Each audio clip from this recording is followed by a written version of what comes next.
Hi, நான் தீபா. இன்னைக்கு நான் நெய் எடுக்கலான்ட்டு கிளம்பிட்டேன். இந்த நெய்ய எடுத்து பார்க்கணுன்னு ரொம்ப நாள் கொஞ்சம் ஆசை இருந்துச்சு. டெய்லி 1 லிட்டர் பால் வாங்குவேன். அதனால எனக்கு இந்த நெய் இப்போ நான் ஒரிஜினல் நெய் தேவைப்பட்டுச்சு. கடையில போய் நெய் எடுக்கிறவங்ககிட்ட போய் கேட்டேன். வீட்டு பால்ல எடுக்கிறவங்ககிட்ட. 1 லிட்டர் ரூ. 1200 சொன்னாங்க.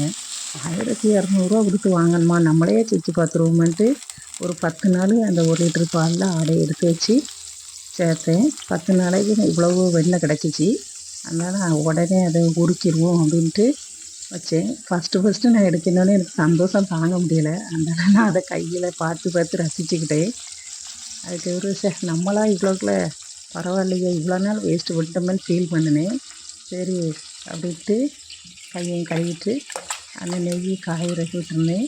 அது அந்த நல்லா திரண்டு அந்த கசடுலாம் கரிஞ்சு வர்றதுக்கு கொஞ்சம் நேரம் ஆகும்ல, அந்த நேரம் பார்த்தேன்.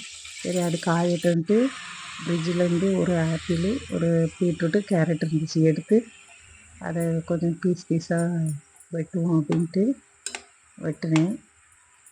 வெட்டி முடிக்கவும் இந்த நெய்யும் அந்த இதெல்லாம் உருகி வர ஆரம்பிச்சிட்டு, அதனால் அது உருகி வந்த உடனே நம்ம இன்னும் கொஞ்சம் காயறதுக்கு நேரம் ஆகும், அந்த பீட்ரூட்டை ஜூஸ் போட்டு நம்ம குடிச்சிருவோமே அப்படின்னு நினச்சிக்கிட்டு, அதனால் அதை மிக்சியில் பாதியே எடுத்து அரைக்கைக்கு போட்டுட்டு பாதியை ஒரு டிஃபன் பாக்ஸில் அடைச்சி ஃப்ரிட்ஜுக்குள்ள வச்சுட்டு அதை அரைச்சி குடிக்கிறதுக்கு அந்த ரெடி ஆகணும். அந்த இதுக்கு இனிப்பு மட்டும் ஒரு 2 டேட்ஸ் போட்டுக்கிட்டேன். அந்த டேட்ஸ் போட்டு அரைச்சிக்கிட்டேன். நான் இதை ஃபில்டர்லாம் பண்ண மாட்டேன், அப்படியே குடிப்பேன். அது குடிக்கிறதுக்கு ரெடி பண்ணும்.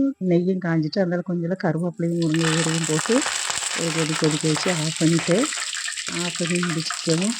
ஜூஸையும் எடுத்துகிட்டு நம்ம ஃப்ரீயாக உட்காந்து ஜூஸ் குடிக்கலாம். ஏதோ பெருசாக சாதித்த மாதிரி டயர்டாயிட்டு இருந்தாலும் சரி நம்ம கொஞ்சம் நேரம் ரிலாக்ஸாக உட்காந்து பசங்கள்லாம் ஸ்கூல் போயிடலாம், நம்ம ஃப்ரீயாக உட்காந்து இந்த ஜூஸை குடிப்போம்னு கிளம்பிட்டேன்.